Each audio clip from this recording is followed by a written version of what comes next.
ଏହି ଭିଡ଼ିଓଟି ସମ୍ପୂର୍ଣ୍ଣ ରୂପେ କେବଳ ମନୋରଞ୍ଜନ ପାଇଁ ଉଦ୍ଦିଷ୍ଟ। ଭିଡ଼ିଓରେ ପ୍ରଦର୍ଶିତ କୌଣସି ଘଟଣା କାଳ୍ପନିକ ନୁହେଁ। ଯଦି କୌଣସି ବ୍ୟକ୍ତି, ବସ୍ତୁ କିମ୍ବା ଘଟଣା ସହିତ କୌଣସି ଜୀବିତ ବା ମୃତ ବ୍ୟକ୍ତିର କୌଣସି ସମ୍ବନ୍ଧ ଥାଏ ତେବେ ତାକୁ ଦେହକୁ ନ ନେବାକୁ ବିଶେଷ ଅନୁରୋଧ। ଭିଡ଼ିଓଟିର ଉଦ୍ଦେଶ୍ୟ କାରୀ ଭାବନାକୁ ପକ୍ଷାଘାତ କରିବା ନୁହେଁ। ଯଦି ଭିଡ଼ିଓଟିକୁ ନେଇ କାହାର କିଛି ଆପତ୍ତି ଥାଏ ତେବେ ବାଲ୍ଟିଏ ପାଣିରେ ବୁଡ଼ି ମରିବାକୁ ବିଶେଷ ଅନୁରୋଧ। ଧନ୍ୟବାଦ। ସାଙ୍ଗମାନେ welcome to another video of struggle series. ଆଜି ଆମେ ଡିସ୍କସନ୍ କରିବା ଗ୍ରାଜୁଏସନ୍ ଟାଇମ୍ର ହଷ୍ଟେଲ୍ ଲାଇଫ୍ ଷ୍ଟ୍ରଗଲ୍ ବିଷୟରେ। ଆଉ ଯଦି ଆପଣମାନେ +2 ଲାଇଫ୍ ହଷ୍ଟେଲ୍ ଉପରେ ଭିଡ଼ିଓ ଚାହୁଁଛନ୍ତି ତେବେ ଆମକୁ କମେଣ୍ଟ ସେକ୍ସନରେ ନିହାତି ଜଣାନ୍ତୁ। ଆମେ ତାକୁ ନେଇକି ଭିଡ଼ିଓ ବନେଇବାକୁ ନିହାତି ଚେଷ୍ଟା କରିବୁ। ତ ଚାଲନ୍ତୁ ଷ୍ଟାର୍ଟ କରିବା।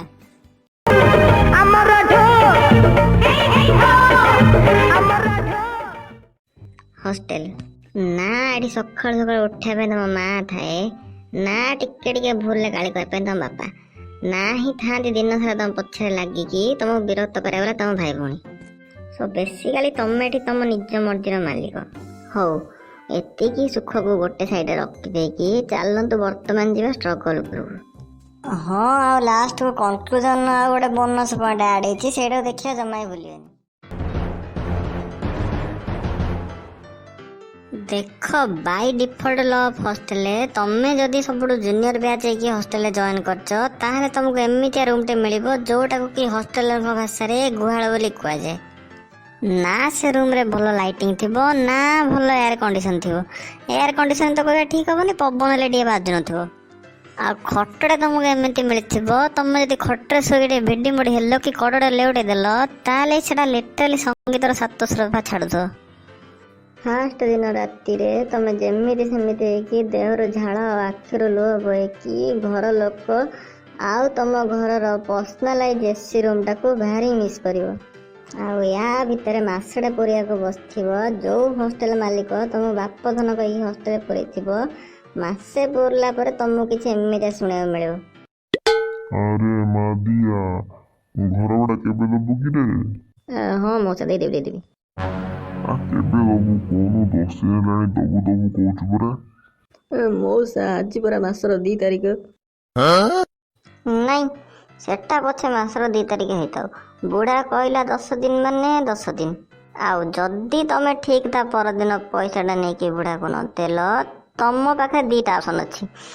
ଆଇଦର ତମ ନିଦଟା ସକାଳୁ ସକାଳୁ ବୁଢ଼ାର କର୍କଶ ସ୍ୱରରେ ଭାଙ୍ଗିବ, ନହେଲେ ତମେ କାନରେ ଇୟରଫୋନ୍ ଦେଇକି ଆରାମସେ ଶୋଇପାର। ଏଇଟା ହେଉଛି ହଷ୍ଟେଲ ଲାଇଫ୍ର ସବୁଠୁ ବେଷ୍ଟ କମ୍ ୱର୍ଷ୍ଟ ପାର୍ଟ।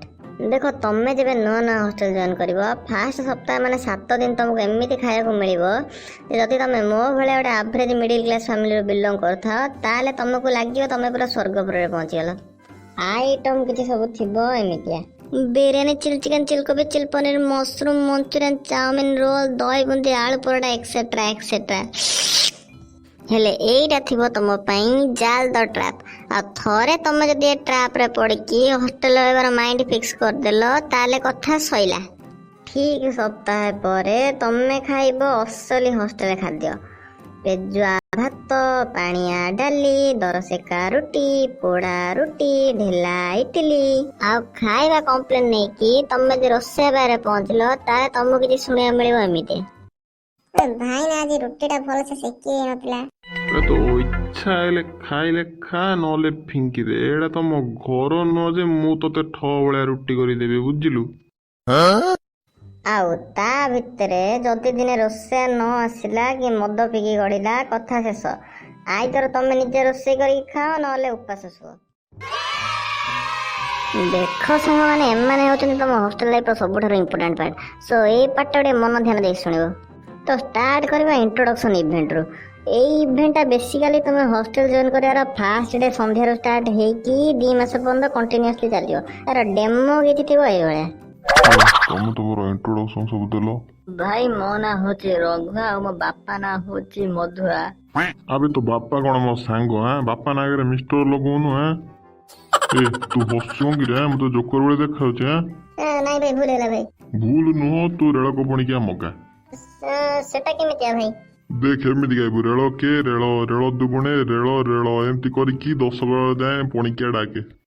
ରେଳ କେ ରେଳ, ରେଳ ଦୁଗୁଣେ ରେଳ ରେଳ, ରେଳ ତିରେ ରେଳ ରେଳ ରେଳ, ରେଳ ଚଉରେ ରେଳ ରେଳ ରେଳ, ରେଳ ପଞ୍ଚରେ ରେଳ ରେଳ ରେଳ ରେଳ। ଆବେ ଳ କଣ?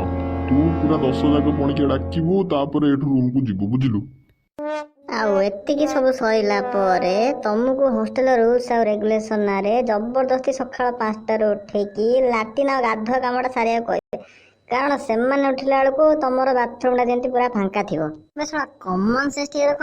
ସକାଳ 5ଟାରୁ ଉଠି ପଛଆଡୁ ମା ତ ବାହାରିଲେ ତ ସେକେଣ୍ଡକୁ ଆସିବେ ଚୋର।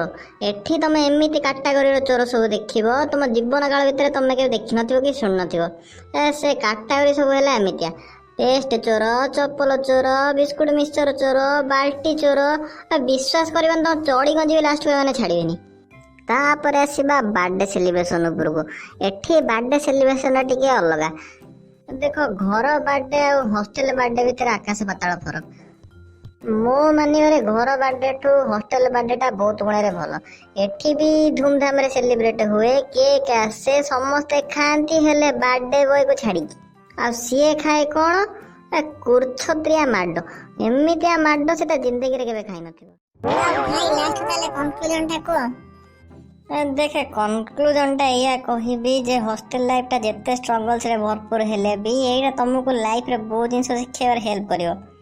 ଯେହେତୁ ତମେ ଏଠି ଭାରିୟସ୍ କାଟାଗୋରୀର ପିଲାଙ୍କ ସହିତ ମିଶିବ, ତେଣୁ ତମେ ଦୁନିଆଟା କଣ ଏଠୁ ଜାଣିପାରିବ। ହଁ, ଏଠିକାର ଭାତୃପ୍ରେମଟା ବି ଟିକେ ଅଲଗା ପ୍ରକାରର। ମାନେ ତମେ ଫାଷ୍ଟ ଇୟର ହଷ୍ଟେଲ ଜଏନ୍ କଲା ବେଳକୁ ଯୋଉ ସିନିୟର ତମେ ଝିଅ ସାଙ୍ଗରେ କଥା ହେଲେ ତମ ଘରକୁ ଫୋନ କରି କହିଦେବେ ବୋଲି କହୁଥିବ, ଠିକ ବର୍ଷେ ପରେ ତମ ବ୍ରେକଅପ୍ ପରେ ସେଇ ସିନିୟର ତମ ହାତରେ ଧୂପ ଆଉ ପାନୀୟ ଦ୍ରବ୍ୟ ଧରେଇବ।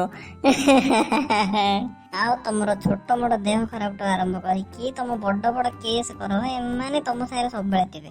ସୋ ଲାଷ୍ଟକୁ ଏତିକି କହିବି, ଲାଇଫକୁ କେମିତି ଏନ୍ଜୟ କରନ୍ତି ତମେ ଏଇ ହଷ୍ଟେଲରୁ ହିଁ ଶିଖିବ।